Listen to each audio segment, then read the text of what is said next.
Lição Bíblica 6, da Escola Dominical, Classe dos Adultos. Terceiro trimestre de 2024. Tema desta aula: o livro de Esther. Comentarista, Pastor Silas Queiroz. Texto áureo. Porque, se de todo te calares neste tempo, socorro e livramento doutra parte virá para os judeus, mas tu e a casa de teu pai perecereis. E quem sabe para tal tempo como este, chegaste a este reino. Livro de Esther, capítulo 4, versículo 14. Verdade prática. A perfeita vontade de Deus é nos guiar por caminhos que levem ao cumprimento de seus eternos propósitos. Leitura bíblica em classe, Livro de Esther, capítulo 1, do versículo 1 ao 9. Vamos ler. E sucedeu, nos dias de Assuero, este é aquele Assuero que reinou, desde a Índia até a Etiópia, sobre 127 províncias. Naqueles dias, assentando-se o rei Assuero sobre o trono do seu reino, que está na fortaleza de Susã. No terceiro ano de seu reinado, fez um convite a todos os seus príncipes e seus servos, o poder da Pérsia e Média e os maiores senhores das províncias estavam perante ele. Para mostrar as riquezas da glória do seu reino e o esplendor da sua excelente grandeza, por muitos dias, a saber, 180 dias. E acabados aqueles dias, fez o rei um convite a todo o povo que se achou na fortaleza de Susã, desde o maior até ao menor, por 7 dias, no pátio do jardim do Palácio Real. As tapeçarias eram de pano branco, verde e azul celeste, pendentes de cordões de linho fino e púrpura e argolas de prata e colunas de mármore. Os leitos eram de ouro e de prata, sobre um pavimento de pórfiro, e de mármore, e de alabastro, e de pedras preciosas. E dava-se de beber em vasos de ouro, e os vasos eram diferentes uns dos outros, e havia muito vinho real, segundo o estado do rei. E o beber era, por lei, feito sem que ninguém forçasse a outro, porque assim o tinha ordenado o rei expressamente a todos os grandes da sua casa, que fizessem conforme a vontade de cada um. Também a rainha Vasti fez um banquete para as mulheres da casa real do rei Assuero. Introdução. Concluímos o estudo de Ruth. Nesta lição iniciamos o estudo do livro de Esther. Ruth é cheio de referências expressas ao nome de Deus. Esther, por sua vez, tem como característica singular, e sempre destacada, a completa ausência do nome de Deus. Nem por isso, o agir divino deixa de estar patente no livro. Esther não contém alusões diretas ao Deus da providência, mas nos apresenta uma história, cujo roteiro é por inteiro uma manifestação da providência de Deus. Ponto 1. A organização do livro. Subponto 1. A categorização de Esther. Da mesma forma que Ruth, Esther pertence aos escritos, os 11 livros que compõem a terceira seção da Bíblia hebraica. E nesta seção, também ao lado de Ruth, integra os Megilot, os 5 livros curtos, lidos anualmente nas festas judaicas. As categorizações de Ruth e Esther também são semelhantes na Bíblia cristã, na qual figuram entre os livros históricos. Por sua reconhecida canonicidade, Esther compõe o conjunto da revelação divina, escrita, completa e perfeita. Subponto 2. Características literárias. O livro de Esther tem 10 capítulos.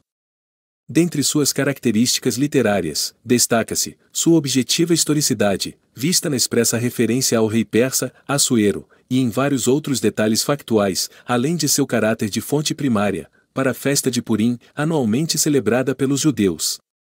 O estilo narrativo é menos dialógico que o de Ruth. O texto é mais do narrador que dos personagens. Subponto 3. Autoria e data. O autor de Esther é desconhecido. Muitos estudiosos consideram que o livro foi escrito por um judeu, que viveu na Pérsia, pelo fato de o autor demonstrar amplo conhecimento da cidade de Susã, e de sua estrutura, e de importantes documentos do Império Persa. Considerando essa possível autoria, e algumas evidências internas, acredita-se que o livro seja datado ainda do século V a.C. Por volta do ano 460 a.C. Logo após a morte de Assuero, ocorrida em 465 a.C. Outro fator levado em conta, para essa datação, é de ordem linguística. O autor empregou algumas palavras persas, em meio ao hebraico, mas não fez uso algum de expressões originárias do grego, o que revela um estilo anterior à ascensão da Grécia sobre a Pérsia, que se deu com Alexandre, o Grande, em 330 a.C. Ponto 2. O contexto histórico. Subponto 1. O povo hebreu no exílio.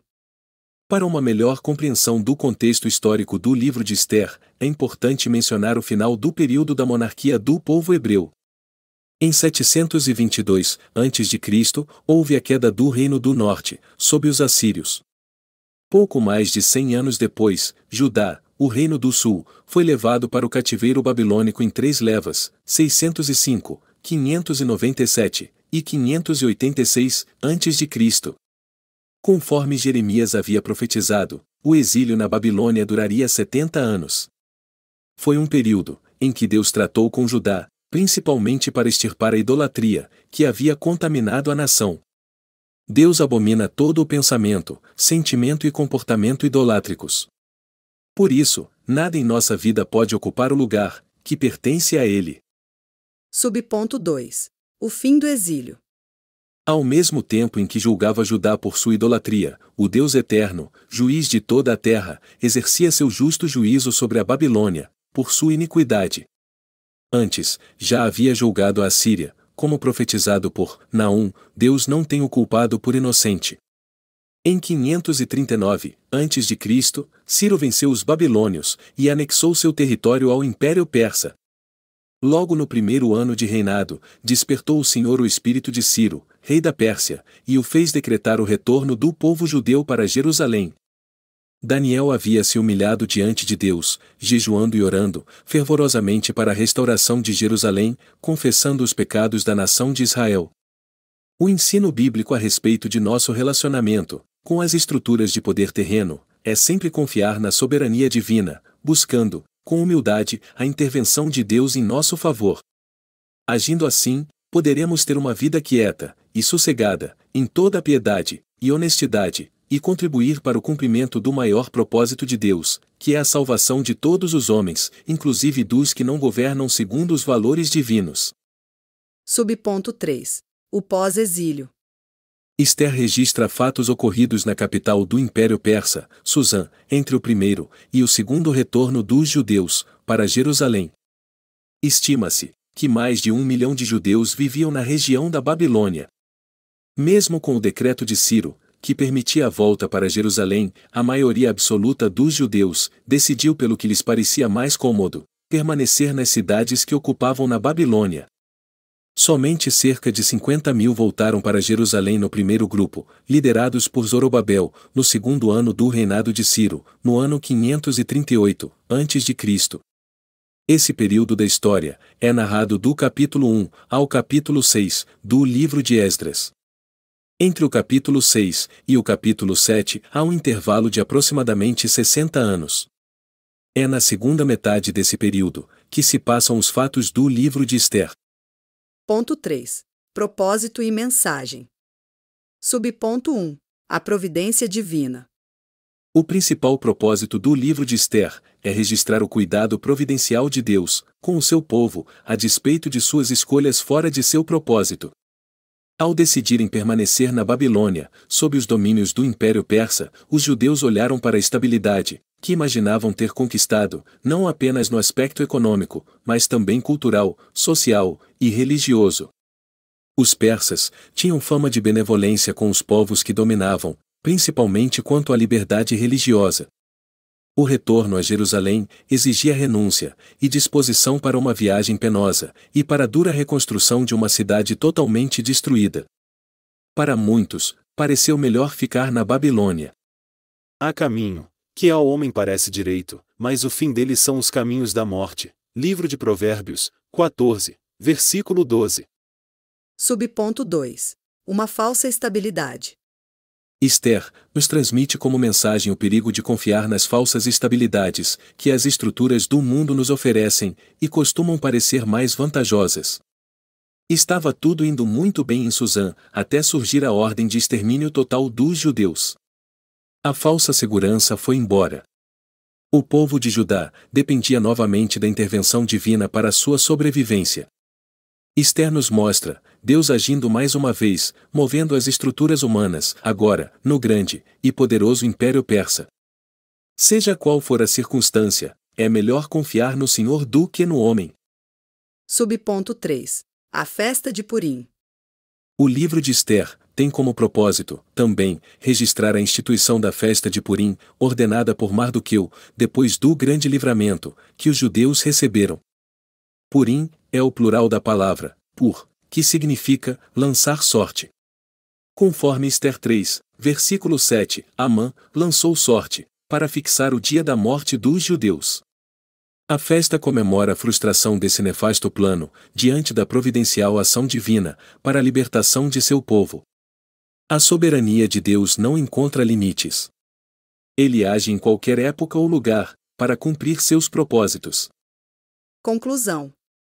O livro de Esther nos lembra de que vivemos neste mundo, mas não devemos confiar em suas estruturas. Todos os reinos deste mundo passarão. Por isso, a palavra de Deus diz que a nossa cidade está nos céus, donde também esperamos o Salvador, o Senhor Jesus Cristo. Filipenses, capítulo 3, versículo 20. Novo trimestre.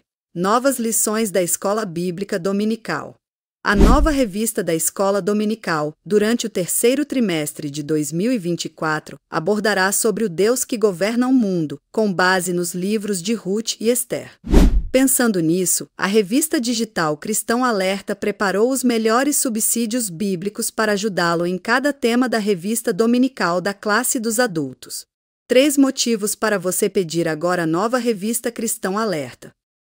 1. Você terá auxílios bíblicos para as 13 lições da classe dos adultos.